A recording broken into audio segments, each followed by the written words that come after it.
Protect your oven with a Type A RCBO. Welcome to Simplified Sparky Marketing. This week I had the pleasure of meeting up with Dave, one of my members inside Simplified Sparky, and just wanted to share his story of where he started and where he's got to.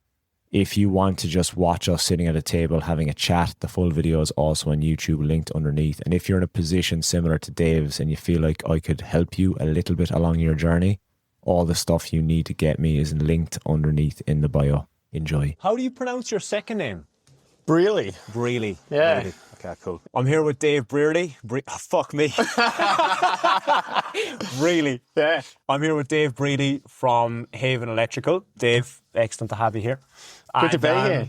Yeah, we're just going to rip into your story and just, as I said at the start of it, just two dudes having a chat, bit of fun. And well, I just want to basically find out about you, where you started, where you are now, and yeah, basically everything in between. But where were you before you started with Simplified Sparky? Or tell us your journey of where you are with the tools. Yeah. I mean, going like right back, I guess I did my first 5 years of the apprenticeship I was a domestic Sparky, new builds, doing all that sort of stuff. And then I was getting down and dirty in the roof, under the floor.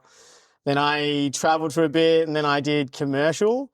And that was part of, in Victoria, you got like your sort of, what do you call it? Like tier one jobs. Yeah, You're in the tier one, union. So like the wage is great. And I was loving that, did that for 5 years, learned a heap. And then, but in that time, I'd always had my contractor's license. So I always did jobs on the side doing residential stuff. And I always had a van. And then even when I sold the van, I bought a ute and I kitted it out for cashies. Like I was always like, it was like a security net. Yeah. Because like there was times where we would be quiet, even in the commercial game, there might be like you have to have 2 weeks off. And then I was like, that's sweet. I can subby. I'm right. And then what was it? I think I started listening to podcasts and I don't know how. I just wanted to learn more about being a Sparky. Yep. Because I just love it. Like we all love it. And it was just through that. Like I had a great job. I didn't want to leave. I was fine. But then I was listening to these things and I'm like listening to people like you and how they're doing residential stuff that I was doing it and they're like killing it or they're loving it. And I was like, I don't know what I was thinking. I was like, oh, like I could do this. And like, I wanted to just know more about it, I think. But then it was like, where do you start? And I'd like always tried to figure out a business name just because like I needed to have something, especially even for my side hustles. When I was sending invoices, I was just using like this crappy little app, which was like free. What was that app actually? Invoice Simple. I think I used Invoice to go. Yeah. It's probably the same. I think my one was linked with Stripe, but it was like the Stripe creators made this, but it was like a shitty basic, Yeah. bottom of the barrel kind of stuff. But I didn't even have Zero. Yeah, no, but like I think, yeah. there's a few necessary softwares you need to have, and like in my opinion, Xero and ServiceMate are like the top two. Obviously, Xero Yeah. for financials to look at your P&L financials, and then ServiceMate for your everything to do with your job. Yeah. Yeah, so I was just doing that. And then it's hard to actually recall, but like it was something I always knew I wanted to do. And just having the van and the ute set up for it, I knew I wanted to do it. And then when I started realizing that I came across you, for example, and you were just one man doing it. And it seemed like it was just so organized and possible that I was like, if I like sort of start doing what this guy's doing and what like some other people I'm listening to are doing, maybe it would be better. And that's just like, it probably was a dream. I'd say it was a dream of mine. It would have had to have been. And I always did like want to do it.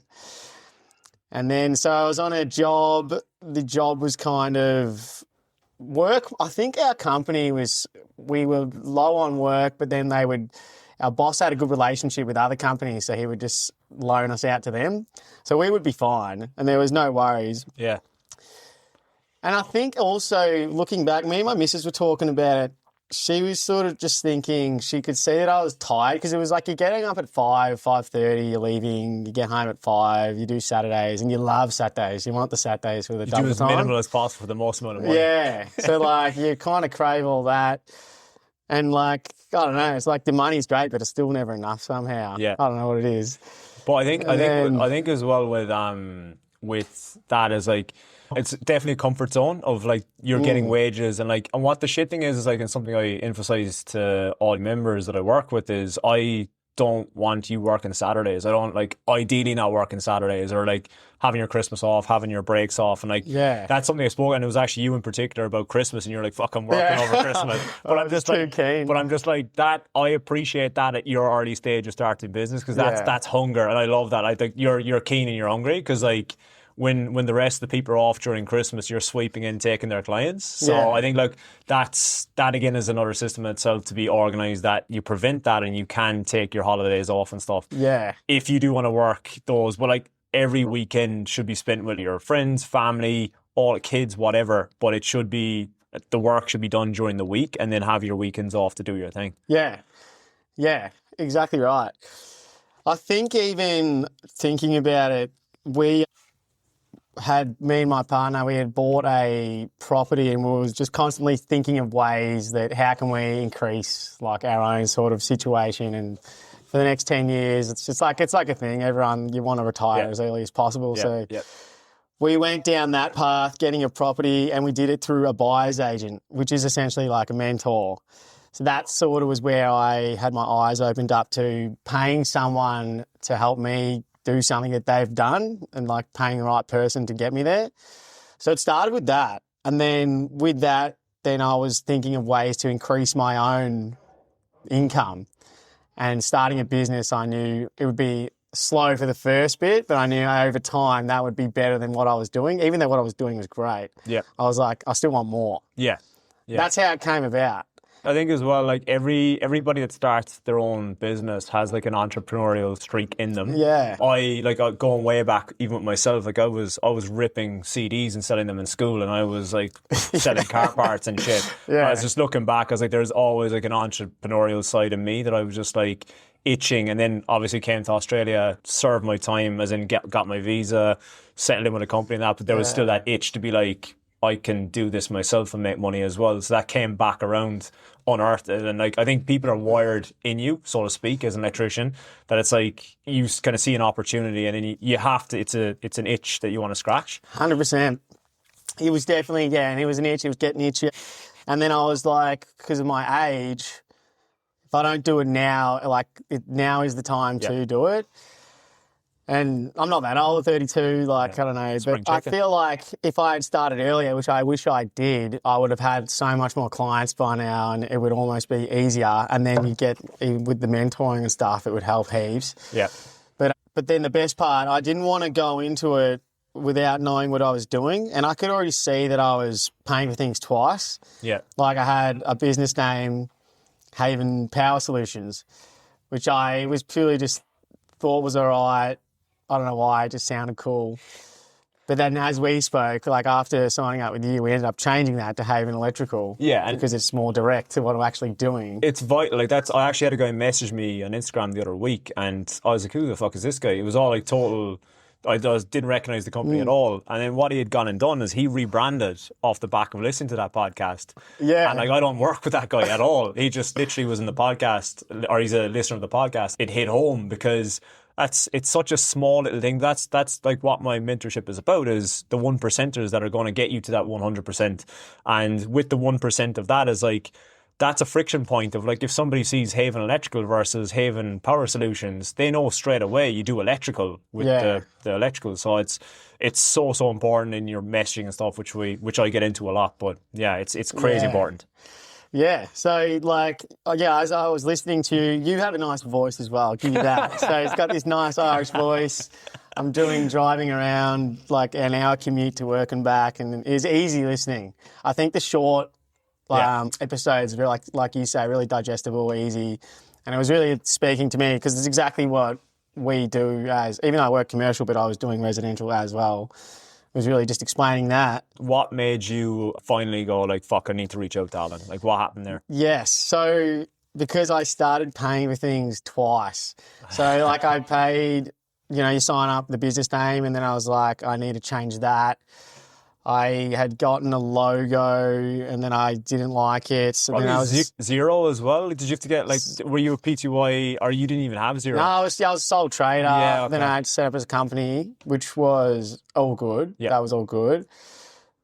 But then it was just even the business cards, and then I started doubting every decision I needed to do or needed to make.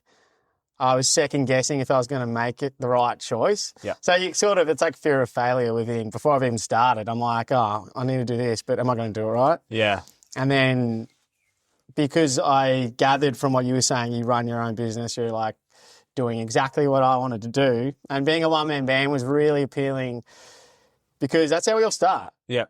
Like we start as one man and you want to like get that dialed in, have your help in the background and then grow. So that to me made sense.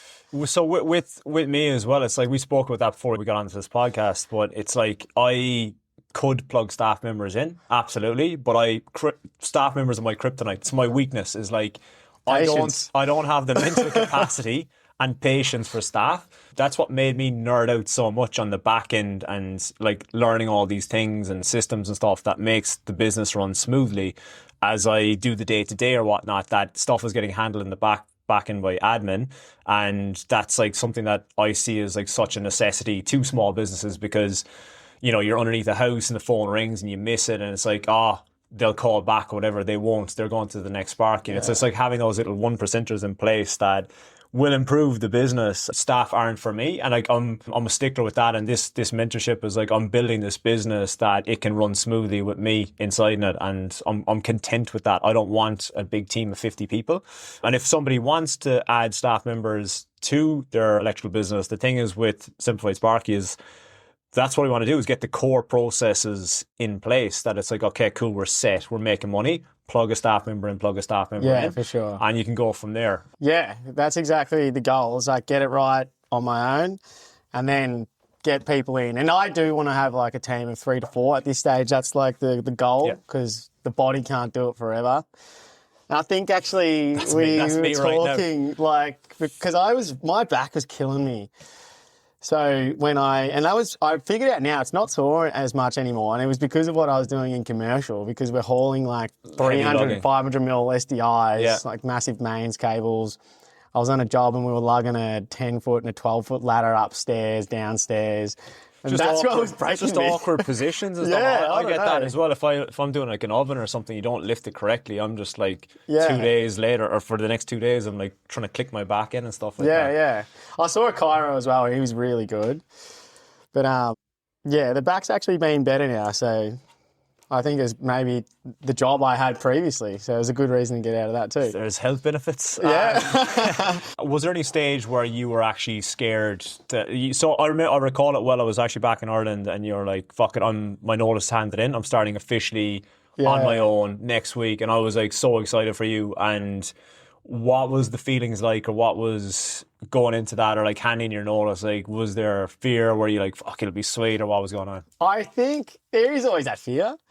But I remember feeling pretty good about it because it was really comforting having like a mentor in my corner and like you were really backing me, which was great.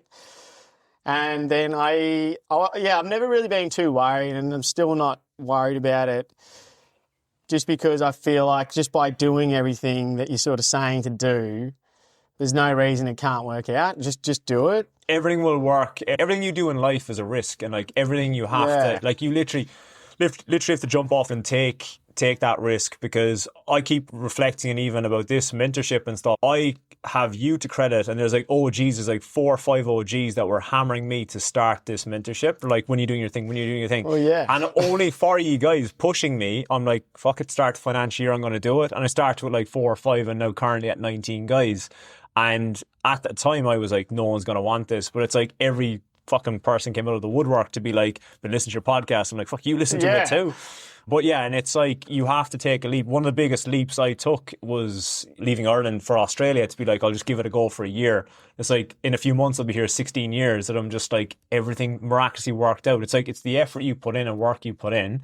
You're going to reap the rewards for that. And you've put in the effort, you've put in the work. I haven't actually told you this, but you're the furthest ahead of the levels in the group, and that's why you're here today.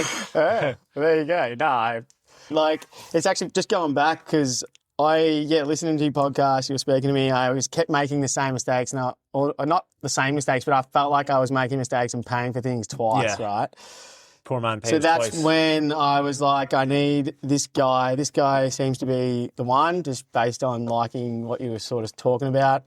That was when I was like, I called you or reached out to you wanting your help. And it's funny that you hadn't even started it yet. yeah. I was like, oh, he hasn't even started yet. But then I was like, oh, it'd be good to Yeah. ride the journey with you because you obviously know what you're talking about. I was basically like I was doing cashies, Yeah. but not getting paid. But you had like a micro course online, and I was really liking all your ServiceMate videos because ServiceMate have videos, but then you had extra ones. Yeah, so I think that like that's what ServiceMate is like. It's a very simple platform to use, and like I said to a lot of people, it's like I only probably use 40% of what's to use in ServiceMate, and it's absolutely perfect. And I think that's where people overthink things. They get overwhelmed and they're like, oh, I'll do ServiceMate later. I'm going to invoice and quote off zero because I'm used to it.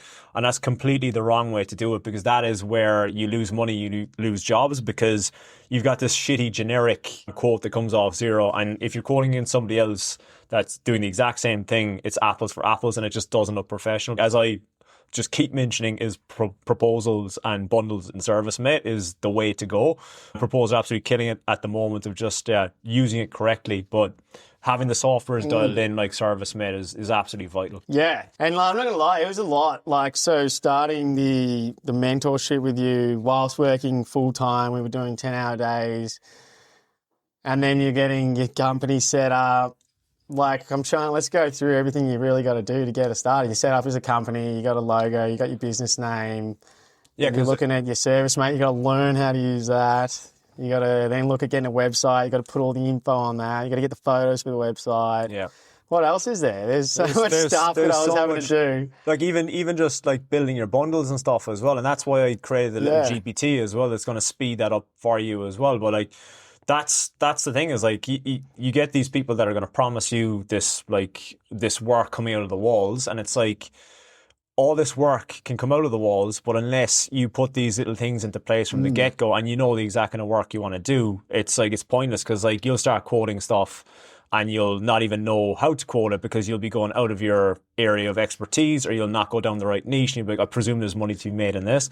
You'll not do it correctly, not win the work, and then you're going to be disappointed with that person you're working with because that miraculous work never came. The other option is hemorrhage cash into Google Ads or Meta Ads. And I want none of you guys doing particularly Google Ads until all the holes are plugged in the business, because what happens is people go with an undercooked website or undercooked quoting process or undercooked phone answering system, and then they're getting Google ad calls, not reacting quick enough, and they're going, I spent a couple of grand that month in Google ads, it was shit. But it's like, you were shit. Like, you know what I mean? Yeah. So there's so many different moving parts in the business. But since you joined Simplified Sparky, what's like a few major wins that you've had in regards to like your job wins, like quotes, stuff like that? Super quick podcast interruption. Hope you're enjoying it. If you check out the show notes attached to this podcast, there are links to find me directly. If you want to work with me, I work with electrical business owners just like you, improving their electrical businesses. If you want a little bit extra to the podcast, there's also a short email series to improve your Simplified Sparky marketing flywheel. Back to the podcast. Yeah, the best ones have been, and it's purely through following like the process that you sort of run us through in terms of like the lead comes in, you get some photos, and then you will sort of quote based on that and just give the client the information to sort of win the job.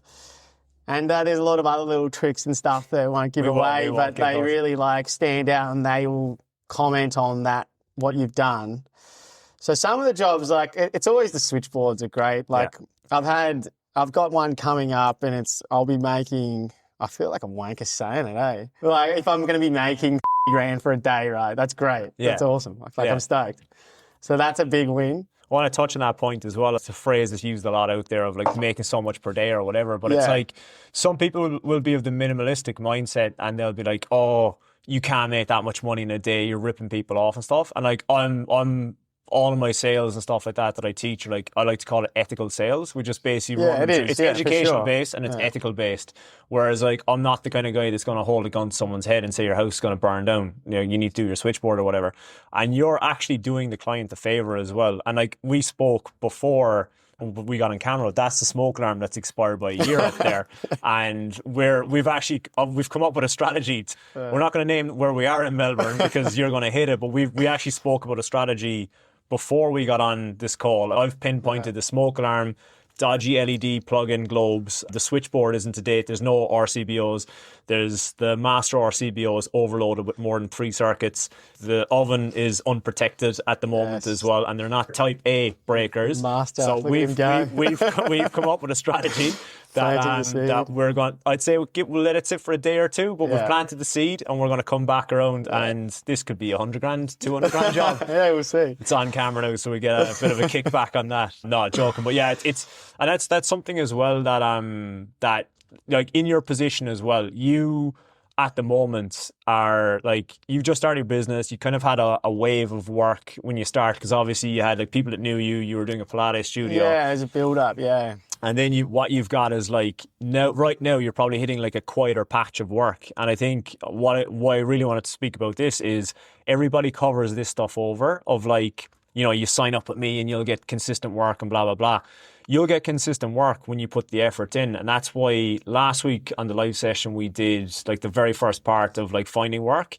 And as I said, like I'm geeking out and nerding out on like different methods and strategies. So we went right back to basics on that first session of like immediate friends and family, like warm circles of how to get work. Yeah. And then there's going to be like guerrilla marketing. There's going to be B2B marketing, partnerships, referrals. I'm going to go deep into each one, that none of you fuckers have an excuse that you're like, I've got no work. It's like, there's 10 strategies. You have to try everything. You have, and that's why like, it's never going to be pretty starting the business at the start. You're always going to have blips and humps, and it's going to take, with the retention marketing and stuff like that, embedding that in and planting the seeds there, that when you have got your business humming along, you'll always have like your referrals, word of mouth, your organic leads come in from like Google Business Profile, your website, stuff like that. But like sometimes there will be dips and surges where it's not always rosy, and like that's where these tricks and tactics are going to come up your sleeve to be like, all right, I'm a bit quiet next week, let's try this, or like, let's hustle. I hate that word hustle, but hustle and get some work next week. And I think that's where it's like, it comes down to the individual a lot of the time, that it's like, my phone's quiet. What did you try? Nothing. So it's like, but I know you're a doer, and the guys inside in the platform are doers as well. So when they look back on not only the live session, but the SOPs that come with it as well, it's going to be a case of like, I want to bulletproof your business, that at any stage, if you do have a dip or a lull, we can revert back to that in the business. Yeah, one thing I really took on board that you sort of said is it's okay to have a quiet day, because on that quiet day, that's when you can then start working on your Google business profile and start finding other ways to get work, and that's fine. So when I first sort of finished up with my job, I actually wanted just like 2 weeks off, just so I could really like focus on what I needed to do and like what's in the modules. And the best part about it is you get focused on this week, okay? So it might be the vehicle wrap. Cool, hit that. What's the next thing I'm focusing on? Cool, hit that. So I really needed that. That's what I needed, and that's why part of the reason I reached out is I needed like a step-by-step guideline. Just tell me how to do it, I'll do it. Yeah. And that's kind of what I've done. What I loved about this and your approach was like, what I see with so many people is they've got no cash or no backing, and they start. Yeah, that's a big one. It's huge. Yeah. And they start their electrical business. They're like, fuck, I'm starting my business. Just get a van and wing it, or like do work for family. You're better off. It's just like investing. You're investing in your future business. Just fucking save hard for a few months, set your destination. If it's 6 months you want to start your own business, I would suggest as a minimum to have 20, 30 grand to start off as a minimum cushion for the business. I would agree. I was lucky to have a redundancy. Okay, so there you go, yeah. Coming out of, I guess, you're getting the drinks and later on. Like full transparency, that really helped me and gave me extra confidence to get going with it. Yeah, and it's just like it's like a deposit for a property. But what I see is like, I get some guys messaging me and stuff and saying like, I'm broke as fuck, but I'm starting next week, haha. And it's just like, it won't be so fucking funny when you're just like, what did I do? Why didn't I do that? And like, I'm not blowing my trumpet, but it's like, that money can invest in a mentor or something like that. Even if it's not me, I stress to people, like, go fucking work with somebody, because even if you don't like what I offer, there's loads of other coaches out there. Go work with them, because at least it's going to rise the industry standard. And there, as well with that, it's a case of they're going to know exactly what they're doing from the get-go. And like you just said, that's why I built this program in such a way that it's like you do that little thing, you implement, you move on to the next one. Because I think why it becomes extremely overwhelming for most other platforms, that it's just like they throw everything at you. I mean, I've got 30-something hours of live sessions. If I just opened the door and was like, just go in, just look at the live sessions, people get so overwhelmed. When people come on board, like if I can see a pinpoint that's wrong with them, I'd suggest doing that and that live session. Don't worry about the rest until you get to there, because it's overwhelming. It's very overwhelming starting a business. No, it's a lot. And yeah, for the guys that are still working full time, it is a lot getting it done, because you do it every night. And then I was probably burning out a bit. Just in the setup. I haven't even started yet. I'm like burning out. No, but like my missus could tell. She's like, oh, you're a bit like drained. You're always tired. And I was like, just wait. It'll get better. Yeah. Like, I just need to do this. And now it is better. Like, we even spoke about it yesterday. I was like, do you think, like, surely it's better? And she's like, yeah, definitely. Yeah. And now I'm just driven is more the thing. How many months in are you since you started? It'd only be like I launched in like September. Yeah, so not even 6 months. I think, yeah. Why this excites me so much is like what you know now, or how you're running your business right now. It took me like 4 years to learn that, or 5 years, that I did things the hard way. And that's the biggest takeaway of kind of what you get from the mentorship, is like, you will learn from all my fuck ups. Like you're accelerating your way to the end.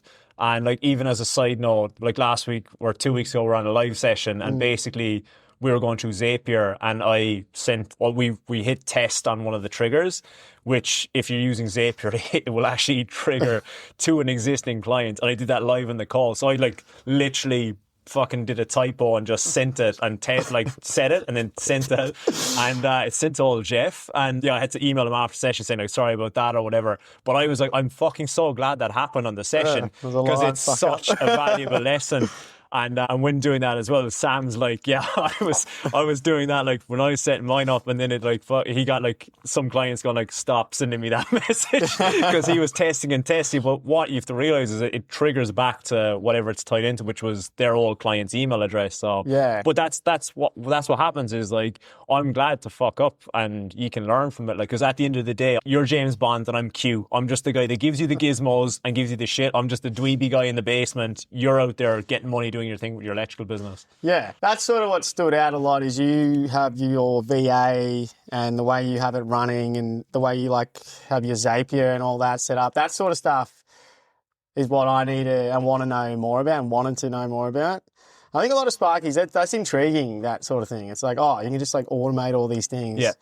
But even still, you can't just go and, you can, but you can't just learn it yourself. If you've got someone that can show you that, and make a video showing you how to do it, that's great. It's so much easier. There's a right and a wrong way to do it. Yeah. Like, and something that I stress about, you're on this journey and trajectory now, and you haven't even plugged in some things yet that are still to come, which is exciting. So there's a lot of stuff for you to come, but like, I see so many people and they're just like, oh, I'm going to email market to my client base. People do it so fucking wrong. And where I see this as well is like, people have this perception that if they do an email blast to their existing clients, or they're like, we've got a special or like whatever to them, they expect that like, two of every 3 emails they send out is going to get a response.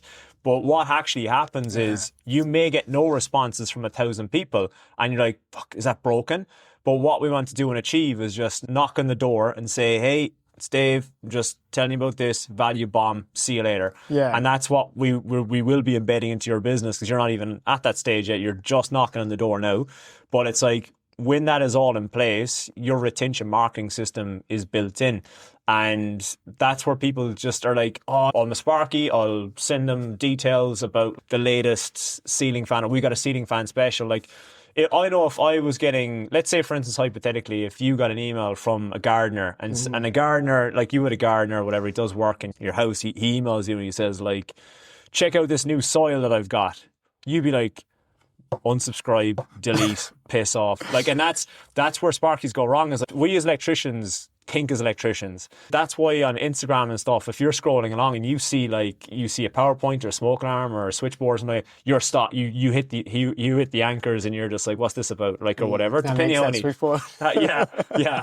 well, that's not a 63 amp switch. So he's actually used a 40 amp. Some of the trolls out there. That's why we think as electricians instead of thinking as like a business owner.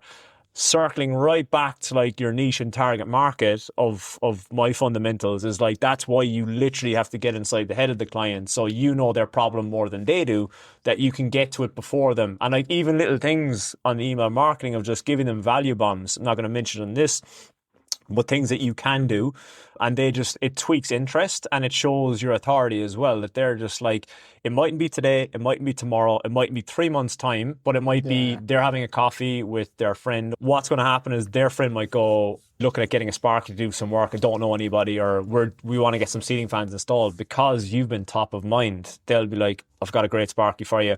They mightn't have responded to that email, but what they're doing is actually they've become a foot soldier for you, that they're now pinging your name out there. So, and it's something that Sparkies will be like, retention marketing, what about? I'll just one and done, do the job, send the invoice, they'll come back to me. But it's like, depending on your area, especially Melbourne here, it's like it's saturated. And if you're not top of mind with your clients, they're going to go back the same pathway they found you that time. They'll probably just go back to Google or search the area, local group, and be like, okay, new Sparky.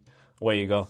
So if you didn't make the move right now, what do you think you'd be doing? Yeah, good question. Would you be happy? It's hard to say, because I think a part of me wasn't, and I was just feeling like, I'm just a bit tired. I was like, am I aging quicker or something, like these hours and working for the man? I had a great crew of guys. I love the job, but I was just missing probably that drive. That's something about being like solopreneur, one-man band, whatever you want to call it, electrician, that it does get lonely. Like, as in, like, if you're working day to day on your own, it does get lonely. And that's where, like, I've mentioned this in calls, like, I do regret not having an apprentice taken on. Like, I could have 2 apprentices put through their time in the last 10 years and have that on the team. But, like, I grew up in an environment where it was like, figure it out on your own, work on your own. Like, for whatever reason, the companies I worked with, I never had an apprentice. And I see a clear pattern of people that go through a company and they're given an apprentice. One of the first things that pops into their mind is, I want to hire an apprentice. And I'd never had that mindset. So I just stayed stubborn, got shit done. And I'm like, I wish, even jobs now, I'm like, I wish I had a pair of hands, or like, I'm just like, I'm like Houdini with the tongues, just like flicking them around. 6 tongues up a wall, one of them's going to come up. And some of the stuff we do, and you try and tell your missus, they just don't understand what you pulled off that day. Like, there's no recognition. You're the client's just like, oh, sweet, good PowerPoint. Like, you're like, you don't know what that took. You're just at home, like, leaning on the fridge, having a beer. Like, you should have seen it. I was like, cable through the wall, pull it down, hooked it over. Fucking, you wouldn't get that anywhere. With you on that, being lonely, I haven't really experienced that yet. And I think being in the residential space, I genuinely love helping people and like meeting the client. I've always been a people person. I like to think I've got really great friends and they like me, and I don't have issues with people. So it's fine. Like, you're in people's houses, you kind of, most of them are great. They want to chat. Ideally, they don't stand behind you the whole time. I don't mind it. This is why as well it's important that, like, again, your messaging is important to that client, because you're charismatic, you're a likable guy, you're going to get nice clients. And that's very important, that, like, you get nice clients that are like, you know, they're giving you coffee, they're leaving you alone, they're not standing behind you. But like, if you start your marketing the wrong way, you chase those cheaper quotes, you think being cheapest is the best. That you're going to get those horrible clients that are literally standing behind you, and you'll turn around, you go, oh, what the fuck? Like, I had that like a few years ago, where like, you just turn, you're like, oh fuck, you're like, someone's there, and it's like, fuck, give me some warning. I had a guy like that recently, actually. Manhole and have a look. Actually, it was in the fucking manhole. Just like turned around. It's like, do you want to come up and pull the cable? Here's some stories. But like, I still, like, I won't lie, like, I get some peculiar clients still, but they're happy to pay the price, and they're actually nice people. I remember, like, I had the switchboard meter box open, like, I shit you not, like, I was just doing whatever, I was putting a charger in. Actually, as I shut the door, his fucking head was it was like horror. It's like a scream. It was like horror movie. I was like, oh, and he didn't even go like, sorry about that, and I was just like, fucking strange dude. Then I think I started getting like a bit rude, and I was kind kind of like just kind of like blocking the switchboard out so you couldn't see what I was doing. But you will get weird people and stuff, and it's like it's a bit of fun too because like it makes for a funny story. So yeah, the way that you're at that point with your business is how you can pick and choose and knock back jobs. That's like a goal, 100%. That comes with time as well, and like that's where. I'm not going to lie to you and lie to anybody looking at this. Literally building your client base, building like a good lead flow system and like leads come in from every sort of avenue as well, not just relying on one source. That's where you're going to build your clients that are going to refer you, they're going to give you more work, and over time, you'll not only have like your organic stuff, your presence is going to be around, you're going to be getting all the work coming in that if a stray lead comes in and you don't like the look of it, you can just flick it off and say you're too busy or whatever. So that does come with time, but it's like, again, you're speeding up the process to get there by being part of this mentorship and implementing and doing what you're doing as well. Yeah, 100%. If I wasn't, I'd honestly just be like, what do I do now? What's next? So it's good that we've got all these things that are like, and we're still about to go over in the coming weeks of getting more leads. It's like, I am a bit of a weirdo that way. It's like I'm fetishizing on like, I'm like, fuck, I can do a whole session on this one topic and then just have like, it excites me because I'm doing what I love. Like I think I'm a creative of like, I like tinkering and shit in the background. I think that's with electrical as well, that like, I love building stuff and like meter box relocations. I'm just like, fuck, that looks class. Like it's just such a strange thing. But same with this, I'll just like fully geek out on doing the research on it and then putting it into place and then being like, there you go, like we'll run through a session and it's like there's the SOP to do it, which is very important. If you could go back 12 months when you were employed, like is there any advice you would have given yourself you should have taken a leap sooner, like you reckon? Yeah, honestly, I think I never like even heard of these podcasts of How'd you electricians. find me? I was scrolling through Instagram and your head popped up and you had this nice lighting, you got the accent. And it's like, not that I'm into guys or anything, but I was like, like, Glad you cleared that I just up. didn't keep scrolling. I was like, it was easy to listen to. Okay. So you obviously got something going for you there where it was like, oh yeah. And then I wanted to hear you out. And then from there went into the podcast. Yeah, But it's just easy listening, very relatable. Yeah. So it was probably just through that. Honestly, just another thing, I didn't actually realise, and maybe this is stupid, but I didn't think there could be a business coach for someone who didn't have a business. I didn't realise I could find someone that was going to help me get started, which is what you're doing. Yeah. So that's where I'd never even thought about it because I just wasn't doing it. So I'm like, I can't get help for something I'm not doing, but I needed help to start what I want to do. And I think that's where you came in. On that as well, so basically that's my lane. My lane is literally guys that are just starting, or maybe they've got a team of maybe up to 5 and they're just confused, spinning wheels, like systems in the back end are fucked.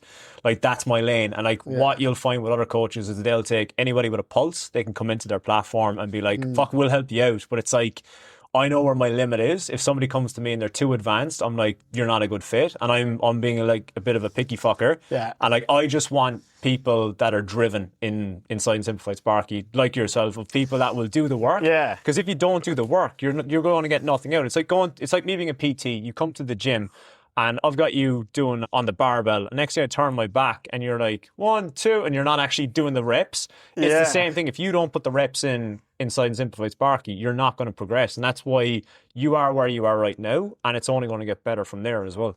It's funny you say that because like we were saying, I nearly didn't pull the pin because I didn't want to do something because I was working full time and we were getting busy. We did like a 12-hour day on a Saturday and a Sunday doing a big switchboard changeover, like 4 guys in a small room.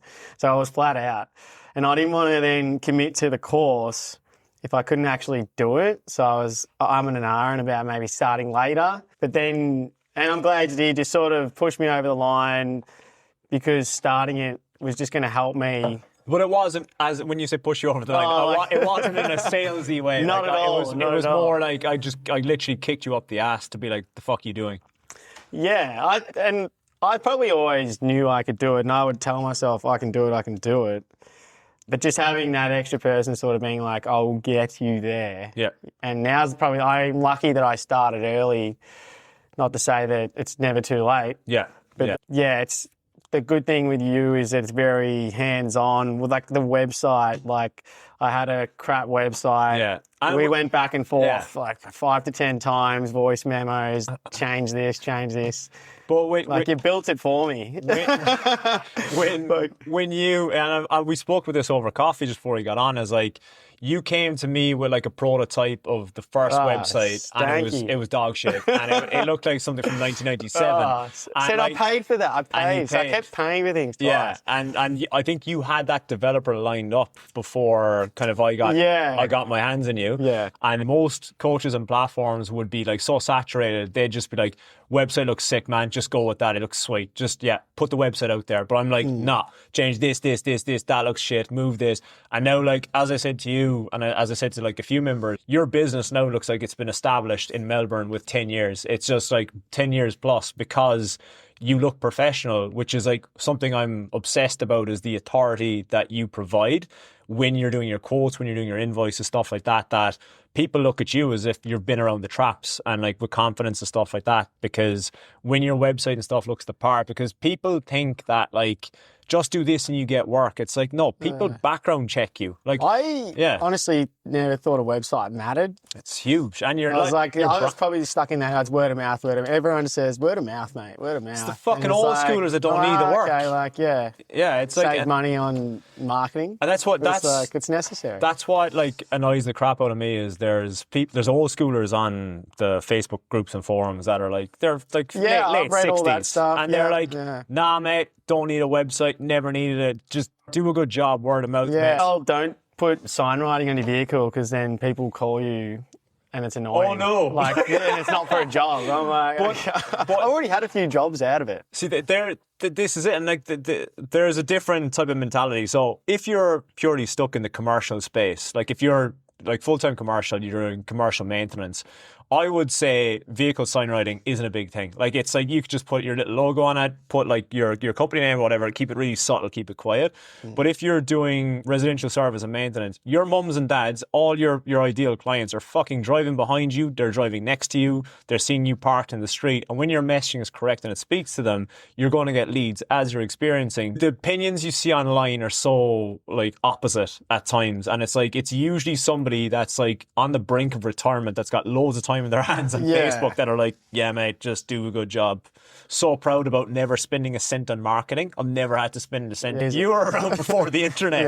And now it's like, look at the rise of AI. Now it's like we're competing with AI search, like Gemini search. And one of my clients the other day said he went through Gemini, like requested a few things, and then it sent him to my website, it sent him to me. And I'm just like, this is literally the early days of like people's new methods of searching, and it's going to go to kids going to voice searching from AI to finding electricians. So it's frightening what's coming if you're not prepared. Like, I feel like you're very in tune with all that and prepared. I'm a nerd. Yeah. Well, I wasn't going to say that, but that actually is another good thing, is keeping on top of that stuff and moving with the times, I think. If there's any electricians looking at this right now that are like on the brink, or they're like, I don't know, is this for me? Or like, I'm afraid to leave my job, or just take the plunge of work for themselves, or joining Simplified Sparky, what would you say to them? Yeah, I'd say, firstly, don't be scared. 100% do it. It does take work, hard work. We all know that. Like, it's never going to be cruisy. But if you want someone that's going to give you the step-by-step, the week-by-week plan, and what to do, in what order, then 100%, like Simplified Sparky's done that for me.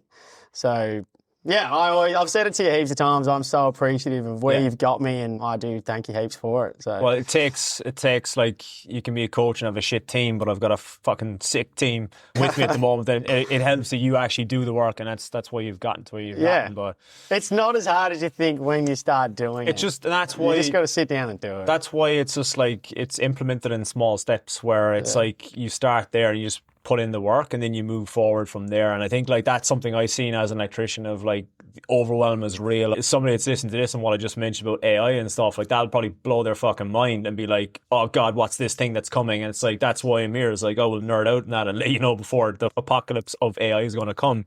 There's so many different moving parts. What do I do next? And the foundations level is like your hourly rate and just getting into your head of like how much you should be charging per hour. Yeah. And I'm a stickler for that. And as I said to all of you, like I can see everybody in Australia that wants to do service and maintenance, the minimum should be 200 an hour like base. Yeah. And it can be up to 300, 400, and depending on efficiency, it can be 300, 400 per hour. I know there's going to be people watching this that are like, fucking hell, 200, but it's until you like go through the steps of like the wage you want, super, tax, overheads, vans, like your uniform, sign writing, everything adds up. And it's like not until you look at it in black and white, you're like, holy fuck, I'm better off employed if I don't charge that money, because efficiency is key with service work. We don't always work 8 hours a day. So it's like that hourly rate has to be higher. Yeah. But if you're doing, building work, construction, you'll get away with a lower rate. Or if you have staff, you'll get away with a lower rate because you can start delegating out the overheads to them. But as a solo electrician, you're easily looking at like the $200 per hour minimum.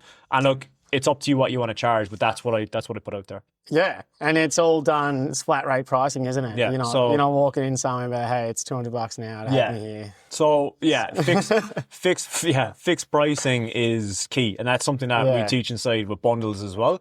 It's like there's Tradeify, there's Fergus, there's Simpro, and all of that. But honestly, I probably would have gone and done one of those other ones and then paid for that, and then come back again. And like, what am I doing? It's so easy to use, and not only for you. If you do get staff, they've like dumbed down the app that it's super easy to use as well for your staff members, and that's why it's really important. And when you build out your pricing on a service mate, it's just a case of like you go there confidently knowing, firstly, your hourly rate should be X amount, secondly, you're charging this amount, and when you present the price or you do it either face-to-face or digitally, that when you do the job, you're going to make money, and if you do the job quicker, you're going to make more money, whereas with the hourly rate method, the slower you go, the more you make, which makes no fucking sense in the world to me. But it's like, it works if you've got really shit slow tradesmen. But if you've got like, if you think about hourly rate, it's like the slower you go, the better it is for you as the business owner. But technically not, because the hourly rate's usually really bad. And what people do that rock off hourly rate is like, the client will usually compare what they're earning as their profession to your hourly rate. And they're like, fuck, that's expensive. But if you present the quote that it's like X amount to replace the PowerPoint, smoke alarm, downlights, whatever, they're just like, all right, that makes sense. It's weird. Yeah. It's just like, it's a whole psychology shift when they're doing that. And you work out if your break even is $104 an hour and you're charging $110, it's okay. Yeah, $6 up an hour. Nice one. Sweet. It's not good. But Dave, I'm going to wrap it up there. It's been fucking excellent. Thanks so much for joining me, and looking forward to seeing you in the future. Thanks so much. Cheers. That's a wrap. Hope you enjoy that, and I will be back on Friday with the regular podcast, and I'll chat to you then. All the links you need are underneath.